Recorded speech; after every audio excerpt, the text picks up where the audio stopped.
जावेद की मम्मी अभी किधर है, उनको पता है या वो किस हालत में? नहीं, इनकी मम्मी को नहीं बताया अभी। हिम्मत नहीं हो रही है इसको बताने की, क्योंकि वो हार्ट पेशेंट है। अभी वो बच्चों से मिली थी, बहू से मिली थी, और 6 दिन में वो लोग माँ के साथ थे। माँ का 10 तारीख को बर्थडे था, उसने बर्थडे मनाया फर्स्ट टाइम। माँ बहुत खुश थी, और उसको बताने की हिम्मत नहीं हो रही हमारी। वो पेशेंट है, हार्ट पेशेंट है। बताए कुछ हो जाएगा तो हमारे घर में और एक मुसीबत आ जाएगी। वो अल्लाह के हाथ में था बड़ा किस बड़ा तरीके से बड़ा हुआ वो टाइम पे। बड़ा सख्त लम्हा होगा वो जब आपने उन तक ये खबर पहुंचाई, और जिस तरह से आप बोल रहे हैं कि 2 कार्डियोलॉजिस्ट और 2 साइकोलॉजिस्ट आपने साइकोलॉजी भी साथ थे, में राइट। रखे साथ में रखे थे कि जब उनको जिस तरह से सदमा पहुंचेगा, उस सदमे के साथ वो किस तरह से उस वक्त डील करेंगे। बहुत बहुत डिफिकल्ट। मतलब मैं ना एक एक मैं बताऊं, मेरे दिमाग में भी कुछ वो टाइम पे मेरा स्टेट ऑफ माइंड ऐसा नहीं था। एक तरफ भाई की बॉडी लेने के लिए मैं उसके बच्चों की, उसकी वाइफ की बॉडी लेने के लिए जद्दोजहद कर रहा हूँ एक साइड, हॉस्पिटल की साइड में, और दूसरी साइड होटल में मम्मी है, इनको बताना है। मतलब एक एक पार्ट इतना इतना डिफिकल्ट हो रहा था कि अलग अलग बातें भी हो रही थी कि डेली एक एक की बॉडी दी जा रही है। किसी के बॉडी उठा रहे तो हाथ नहीं है, किसी की सर गिर जा रहा, मैंने देखा हूं अपनी आंखों से लाइव। तो वो दिमाग में चल ही रहा है कि क्या कंडीशन होगी। On June 12th, the skies turned into a graveyard, and for one mother, the world came crashing down without warning. This was Javed's family, alive, smiling together. They had come to India to celebrate Eid. But when Air India flight AI 171 crashed in Ahmedabad, their journey ended in fire and ash and left behind a question that tore through hearts. How do you tell a mother that her son, his wife, and 2 children have been burned to death? उन लोगों ने बताया कि इनको इनसे छुपा नहीं सकते, क्योंकि इनको ऐसी ऐसी चीजें हो रही है कि हम लोग हैंडल नहीं कर पा रहे। ये बोल रही हैं कि सपने में इन्होंने देखा कि सब लोग चीख रहे, और मैं बैठी हूँ और मेरे को देख के सब रो रहे चीख चीख के। तो मैंने सोचा कि एक काम करते हैं, अपन ना कुछ प्लान आउट करते हैं और मम्मी को अहमदाबाद लेके आते हैं और फिर उनको बताते हैं और हैंडल करते हैं। ये बहुत जरूरी है, एक माँ से एक बेटे की चीज छुपा देना, वो कभी ना कभी तो उनको बताना ही पड़ेगा। तो क्यों ना अभी बता दे और सब मिलके कुछ प्लान आउट करके बताएं। तो मैंने एयर इंडिया से बात किया, उन लोगों ने मेरे लिए एक 5 स्टार होटल बुक किए, और 2 डॉक्टर्स कार्डियोलॉजिस्ट सपोर्ट के लिए दिए, और 2 साइकोलॉजिस्ट भी दिए। मम्मी को वहां पहुंचाया गया। मेरी सिस्टर को मैंने यूके से बुलाया, वो भी आ गई। वो लेके ऑन द वे, मतलब वो यूके टू मुंबई, मुंबई से मम्मी को लेके फिर अहमदाबाद आई। और फिर मम्मी को हम लोग ने पार्ट पार्ट में बताए, उनको टैबलेट्स दिए हार्ट की, ब्रेन की नॉर्मल होने के लिए, इवन एलोपैथिक भी दिए, और होम्योपैथिक दवाई भी पिलाई उनको, ताकि वो स्टेबल रहे। और फिर उनको बताया गया स्टार्ट में कि वो जो प्लेन में जो जब प्लेन के अंदर एंटर होते जो लाइन वो लिफ्ट लगाते हैं ना, वो पूरी गिर गई है और उसमें सब दब गए। फिर उन्होंने बहुत रोए, बोले मेरे को लेके चलो बच्चों के पास। मैं बोला अभी वो वीआईपी ट्रीटमेंट हो रहा है तो नहीं जा सकते, एयरपोर्ट की अथॉरिटी में है। फिर 8 आवर्स बाद बताए कि उनकी जो बहू है वो बहुत ज्यादा सीरियस है, आप दुआ करो, बच्चे ठीक है, उनकी बहू बहुत सीरियस है। फिर 4 आवर्स उनको और रोने दिया गया। फिर 12 आवर्स में टोटल बताया। लास्ट में जब मैंने उनको बताया, मैंने ये प्लान किया था कि इनको बताऊंगा, हाफ एन आवर 35-40 मिनट्स रोने दूंगा, उसके बाद इनका दिमाग स्विच करना था। ये सोच के जैसे उनको बताया मैंने कि देखो 240 लोग की डेथ हो चुकी है एक साथ, फैमिलीज पूरी चली गई, ठीक है।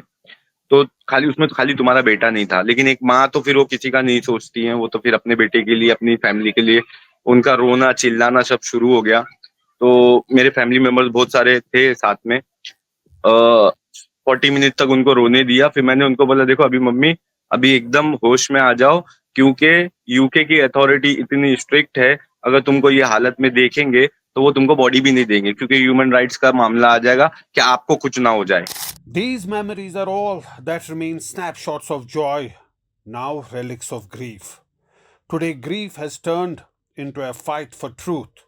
Javed's family is among 90 devastated families who have hired Basley Allen, a US law firm known for taking on aviation giants after deadly crashes. Clear decision नहीं आ रहा, क्लियर चीज नहीं आ रही, लेकिन हम तो अकाउंटेबिलिटी चाहेंगे, हम तो क्लैरिटी चाहेंगे ना हमारे लिए। फिर मेरे दिमाग में आया, क्योंकि ऐसी बहुत सारी फर्म्स अप्रोच कर रही थी इंडिया से भी और बाहर से भी, तो मैंने सोचा कि ह्यूमन राइट्स का जो है यूएस में ज्यादा बेस्ट है, और बोइंग जो है उसके ऊपर रिसर्च किया था, बोइंग मैन्युफैक्चर भी यूएस बेस्ड है, तो मैंने सोचा क्यों ना यूएस से ही बोइंग पे केस किया जाए।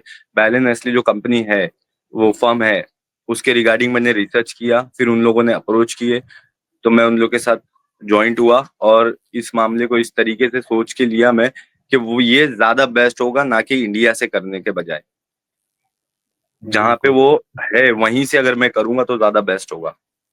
और आप अकेले एंड दे नहीं आर एक लाइक, टीम। मैंने अभी तक की अब जो अपडेट्स मिली, अभी तक की जो उन लोग का वर्कआउट चल रहा है, बेस्ट। आई एम तो हैप्पी क्या विद दैट। अभी तक क्या अपडेट है? अभी तक जो चीजें, जैसे ब्लैक बॉक्स रिकॉर्डर के लिए उन लोग अप्रोच कर रहे हैं, जैसे कि लोगों की हेल्प के लिए वो कई बार यहाँ आ चुके हैं और यहाँ पे फैमिलीज को ज्वाइन करा रहे हैं एक साथ, और बहुत सारी ऐसी कॉन्फिडेंशियल चीजें हैं जो कलेक्ट कर रहे हैं, जो अभी मैं इस पे नहीं बता सकता हूँ, और वो एट ए टाइम वो ओपन करेंगे और बताएंगे कि इस चीज पे, इस पार्ट पे उनको आंसर चाहिए। तो आई डेफिनेटली श्योर कि जो पार्ट उन लोग रखेंगे उस पे उनको आंसर नहीं दे सकेंगे सामने, and they have to give the accountability. कौन था ये, कौन जिम्मेदार था, वो बताना ही पड़ेगा उनको, और वो चीज सामने आएगी आएगी, क्योंकि सर इतनी फैमिलीज जुड़ी है, more than I guess 100 families जुड़ी है उनके साथ, और उनका जो वर्क चल रहा है हर जगह से, कुछ कॉन्फिडेंशियल है, कुछ सामने भी है। Leading their case is Mike Andrews, a renowned attorney who represented families in the Ethiopian Airlines crash case against Boeing in 2019. So, in terms of citizenship or nationality or locale or regions, every life is sacred. Every single life is sacred.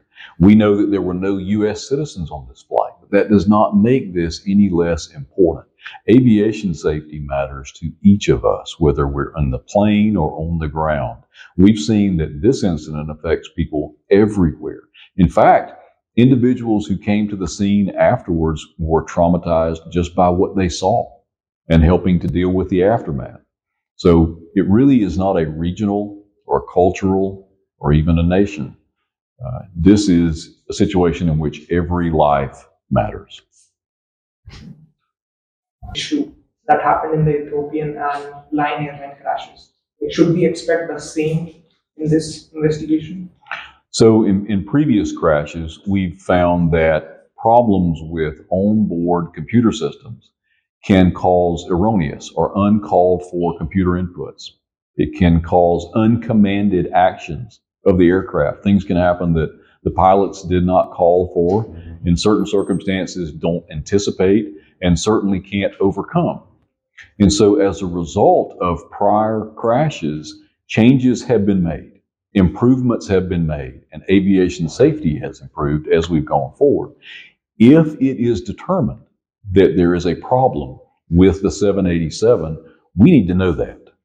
We need to know that sooner than later, so that if there is a problem, it can be corrected to prevent this from ever happening again. Andrews flew to India to stand with the families from Surat to Ahmedabad and even Diu, where he met the lone survivor. He listened to their stories and visited the wreckage site. His message was clear: this fight is global and it begins here. The London-bound Boeing Dreamliner operating as Air India flight AI-171 fell from the sky seconds after takeoff. It killed 241 passengers, 19 people on the ground, leaving just one survivor. Investigators revealed a chilling detail.